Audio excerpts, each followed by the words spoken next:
ഹരേ കൃഷ്ണ. എല്ലാവർക്കും മാധവത്തിലേക്ക് സ്വാഗതം.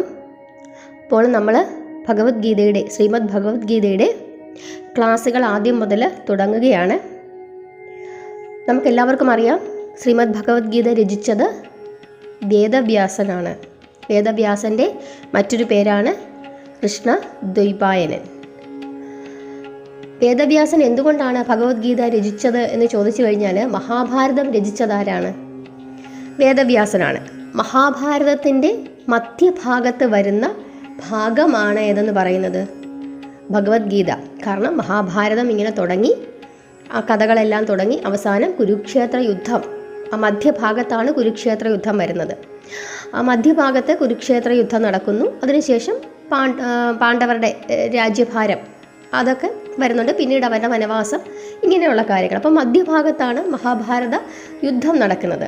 ആ യുദ്ധസമയത്ത്, യുദ്ധം നടക്കുന്നതിൻ്റെ തൊട്ട് മുമ്പായിട്ട് കുരുക്ഷേത്ര ഭൂമിയിൽ വെച്ചിട്ടാണ് ശ്രീകൃഷ്ണൻ അർജുനന് ഭഗവത്ഗീത ഉപദേശിച്ചു കൊടുക്കുന്നത്. അപ്പം മഹാഭാരതം എന്ന് പറയുന്ന ആ ഇതിഹാസത്തിൻ്റെ ഭാഗം തന്നെയാണ് ശ്രീമദ് ഭഗവത്ഗീത. അതുകൊണ്ടാണ് അത് വേദവ്യാസനാണ് രചിച്ചതെന്ന് പറയുന്നത്. 18 അധ്യായങ്ങളാണ് ഭഗവത്ഗീതയ്ക്കുള്ളത്. ആദ്യത്തെ അധ്യായമാണ് അർജുന വിഷാദ യോഗം. അതുമുതൽ നമുക്ക് പഠിച്ചു തുടങ്ങാം. നമുക്ക് ക്ലാസ്സിലേക്ക് കടക്കാം. ഹരേ കൃഷ്ണ. ഭഗവത്ഗീതയുടെ 1-ാമത്തെ അധ്യായത്തിലേക്ക് നമുക്ക് കടക്കാം. ഭഗവത്ഗീത ഭഗവാന് അർജുനന് ഉപദേശിച്ചു കൊടുക്കുന്നതാണ്. എപ്പോഴാണ് ഉപദേശിച്ചു കൊടുക്കുന്നത്? കുരുക്ഷേത്ര യുദ്ധം തുടങ്ങുന്ന സമയത്ത് അർജുനൻ പറയുകയാണ്, ഭഗവാനെ, എനിക്കെതിരായി ഞാൻ ആരോടൊക്കെയാണ് യുദ്ധം ചെയ്യേണ്ടത് എന്ന് ഒന്ന് കാണിച്ചു തരുമെന്ന് പറയുന്നു. ആ സമയത്ത് അർജുനനെ ഭഗവാൻ തൻ്റെ എതിരാളികളെ കാണിച്ചു കൊടുക്കാനായിട്ട് കൊണ്ടുപോവുകയാണ്. അപ്പോൾ അർജുനൻ ഇങ്ങനെ നോക്കുമ്പോൾ, തനിക്കെതിരെ യുദ്ധം ചെയ്യാൻ വന്നിരിക്കുന്നവർ, അല്ലെങ്കിൽ താൻ ആരോടാണോ യുദ്ധം ചെയ്യേണ്ടത്, അവരൊക്കെ തനിക്ക് വളരെ പ്രിയപ്പെട്ടവരാണ്. തൻ്റെ ഗുരുനാഥൻ, ഭീഷ്മ പിതാമഹൻ, സഹോദരങ്ങൾ, ചെറുമക്കൾ, ബന്ധുക്കൾ, സുഹൃത്തുക്കൾ, ഇവരെയെല്ലാം കണ്ട് അർജുനൻ വിഷമിച്ച് തേർത്തട്ടിലേക്ക് ഇരിക്കുകയാണ്. അങ്ങനെ തേർത്തട്ടിൽ ഇരുന്നിട്ട് ഭഗവാനോട് പറയുകയാണ്, എനിക്ക് ഭഗവാനെ ഇവരോടൊന്നും യുദ്ധം ചെയ്യാൻ കഴിയില്ല എന്ന് പറഞ്ഞപ്പോൾ ഭഗവാൻ ശ്രീകൃഷ്ണൻ അർജുനന് ഉപദേശിച്ചു കൊടുത്തതാണ് ശ്രീമദ് ഭഗവത്ഗീത. ഇനി ധൃതരാഷ്ട്രർക്ക് കുരുക്ഷേത്ര യുദ്ധം കാണാൻ കഴിയാത്തത് കൊണ്ട് സഞ്ജയൻ കുരുക്ഷേത്രത്തിൽ എന്താണ് നടക്കുന്നതെന്ന് അപ്പോൾ ധൃതരാഷ്ട്രരെ അറിയിക്കുന്നു. ആ രീതിയിലാണ് ഭഗവത്ഗീത എഴുതി വെച്ചിരിക്കുന്നത്. അപ്പം സഞ്ജയൻ ധൃതരാഷ്ട്രരോട് പറഞ്ഞു കൊടുക്കുകയാണ്, ഇന്ന കാര്യങ്ങളൊക്കെ കുരുക്ഷേത്രത്തിൽ നടക്കുന്നു. ആ സമയത്ത് അർജുനൻ ഇതുപോലെ പറയുന്നു. ആ സമയത്ത് ഭഗവാൻ തിരിച്ച് ഇന്ന കാര്യങ്ങൾ പറഞ്ഞു കൊടുക്കുന്നു എന്ന് പറഞ്ഞ് ധൃതരാഷ്ട്രരോട് പറയുന്നു. ആ രീതിയിലാണ് ഭഗവത്ഗീത എഴുതി വെച്ചിരിക്കുന്നത്. അതുകൂടാതെ കുരുക്ഷേത്രത്തിലെ കാര്യങ്ങളും ധൃതരാഷ്ട്രരോട് പറയുന്നു. ഓം നമോ ഭഗവതേ വാസുദേവായ. ഓം ശ്രീകൃഷ്ണായ പരമാത്മനേ നമഃ. ശ്രീമദ് ഭഗവത്ഗീത പ്രഥമോധ്യായഃ. അർജുന വിഷാദ യോഗഃ. ധൃതരാഷ്ട്ര ഉവാച ധർമ്മക്ഷേത്രേ കുരുക്ഷേത്രേ സമവേത യുയുത്സവഃ മാമക പാണ്ഡവാശ്ചൈവ കിമകുർവത സഞ്ജയ. എന്താ അതിൻ്റെ അർത്ഥം? ധർമ്മക്ഷേത്രേ എന്ന് വെച്ചാൽ എന്താണ്? പുണ്യഭൂമി. കുരുക്ഷേത്രേ കുരുക്ഷേത്രഭൂമി. സമവേത അണിനിരന്ന. യുയുത്സവഃ യുദ്ധം ചെയ്യാൻ ആഗ്രഹിച്ച്. മാമകഃ മൈ പീപ്പിൾ, അതായത് എൻ്റെ ആളുകൾ. പാണ്ഡവ പാണ്ഡുവിൻ്റെ പുത്രർ. ച എന്ന് വെച്ചാൽ കൂടെ. ഏവ പുറമേ. കീം എന്ത്. അകുർവത എന്ന് വെച്ചാൽ എന്താണ്? ചെയ്യുന്നു. സഞ്ജയ അല്ലയോ സഞ്ജയ. അപ്പം ധൃതരാഷ്ട്ര പറഞ്ഞു, അല്ലയോ സഞ്ജയ, ധർമ്മക്ഷേത്രമായ കുരുക്ഷേത്രത്തിൽ യുദ്ധോത്സുകരായി അതായത് യുദ്ധം ചെയ്യാൻ ആഗ്രഹിച്ച് അണിനിരന്ന എൻ്റെ ആളുകളും പാണ്ഡവന്മാരും എന്തു ചെയ്തു എന്ന് സഞ്ജയനോട് ധൃതരാഷ്ട്രർ ചോദിക്കുകയാണ്. ഇനി അടുത്തത് സഞ്ജയ ഉവാച. ദൃഷ്ട്വാ തു പാണ്ഡവാനീകം വ്യൂഢം ദുര്യോധനസ്തദാ ആചാര്യമുപസംഗമ്യ രാജാ വചനമബ്രവീത്. ദൃഷ്ട്വാ കണ്ടിട്ട്, തു തീർച്ചയായും, പാണ്ഡവാനീകം പാണ്ഡവ സൈന്യം, വ്യൂഢം അണിനിരത്തപ്പെട്ട, ദുര്യോധനൻ, തഥാ എന്ന് വെച്ചാൽ അപ്പോൾ, ആചാര്യൻ, ഉപസംഗമ്യ സമീപിച്ചിട്ട്, രാജാവ്, വചനം പ്രസംഗം, അബ്രവീത് പറഞ്ഞു. അർത്ഥങ്ങൾ മനസ്സിലാകുന്നുണ്ടല്ലോ ഓരോ വാക്കിൻ്റെയും. സഞ്ജയൻ പറഞ്ഞു, പാണ്ഡവ സൈന്യത്തെ അണിനിരത്തിയിരിക്കുന്നത് കണ്ടപ്പോൾ രാജാ ദുര്യോധനൻ ദ്രോണാചാര്യരെ സമീപിച്ച് ഇപ്രകാരം പറഞ്ഞു. പശയിതാം പാണ്ഡുപുത്രാണാം മാചാര്യമഹിതീം ചമും വ്യൂഢം ദ്രുപദപുത്രേണ തവ ശിഷ്യേണ ധീമതാ. പശ്യേ കാണുക, ഏതാം ഈ അല്ലെങ്കിൽ ദിസ് ഈ എന്ന് പറയുന്നത്, പാണ്ഡുപുത്രന്മാർ, പാണ്ഡുവിൻ്റെ പുത്രന്മാർ, ആചാര്യൻ ടീച്ചർ, മഹിതീം മഹത്തായ, ചമും എന്ന് വെച്ചാൽ പട്ടാളം അല്ലെങ്കിൽ ആർമി, വ്യൂഢം എന്ന് വെച്ചാൽ അണിനിരത്തപ്പെട്ട, ദ്രുപദപുത്രനാൽ, തവ ശിഷ്യേന അങ്ങയുടെ ശിഷ്യനാൽ, ധീമത ബുദ്ധിമാൻ. ആചാര്യ അങ്ങയുടെ ശിഷ്യനായ ദ്രുപദപുത്രൻ അണിനിരത്തിയിരിക്കുന്ന പാണ്ഡവ സൈന്യത്തെ ദർശിച്ചാലും.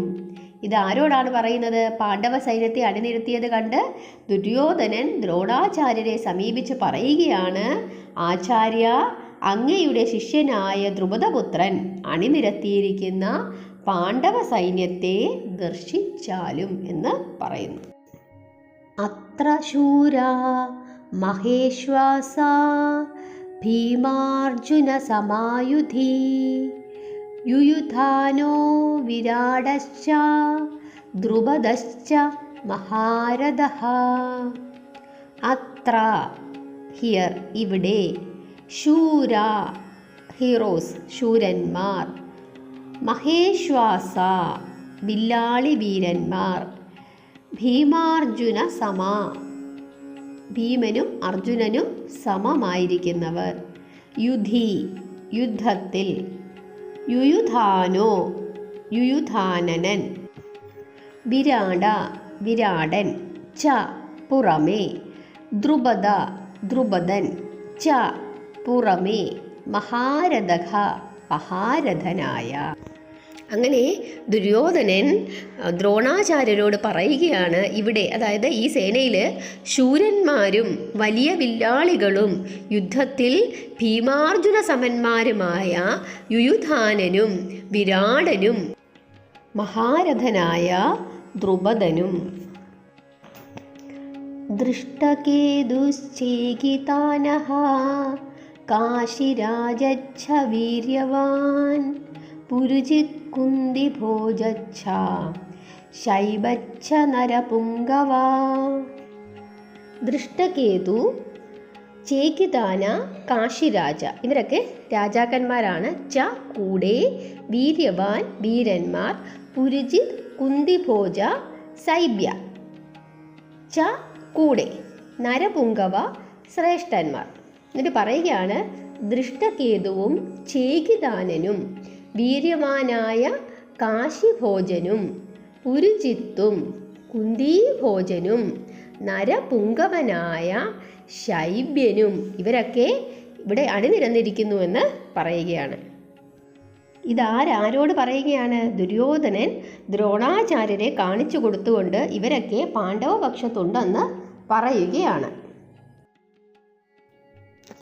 യുധാമന്യുച്ഛ വിക്രാന്ത ഉത്തമൗജാച്ഛ വീര്യവാൻ സൗഭദ്രോ ദ്രൗപദേയാച്ഛ സർവ ഏവ മഹാരഥഃ. അർത്ഥം ഇങ്ങനെയാണ്. യുധാമന്യു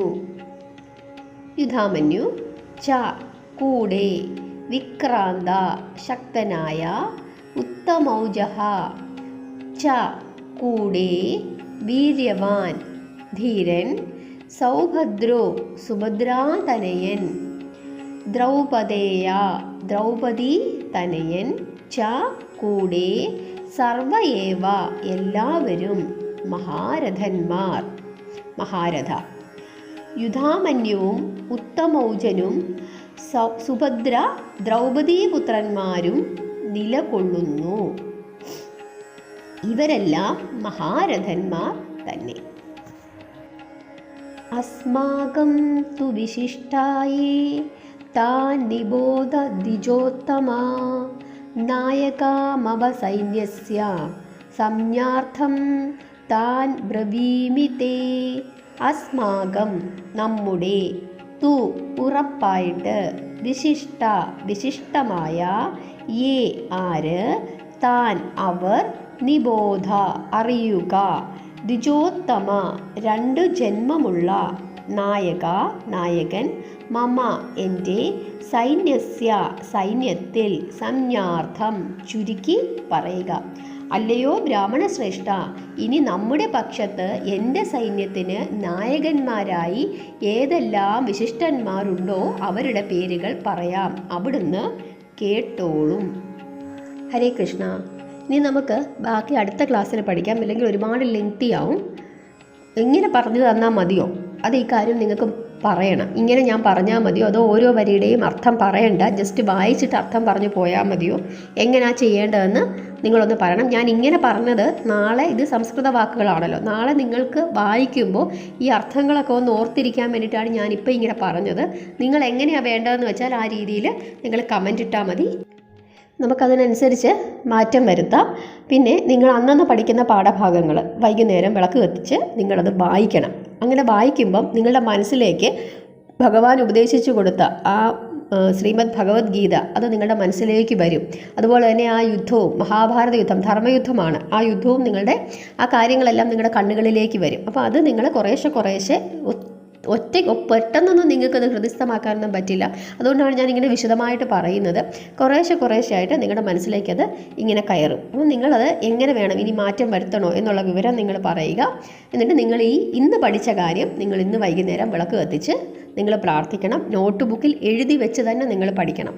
അപ്പോൾ നിങ്ങൾക്ക് കുറച്ച് കഴിയുമ്പോൾ ഇല്ലെങ്കിൽ മറന്നുപോകും. നിങ്ങളുടെ കുട്ടികളെ ഇതെന്ത് ചെയ്യാം, പഠിപ്പിച്ചു കൊടുക്കുകയും ചെയ്യാം. എല്ലാവരെയും ഭഗവാൻ അനുഗ്രഹിക്കട്ടെ. ഹരേ കൃഷ്ണ.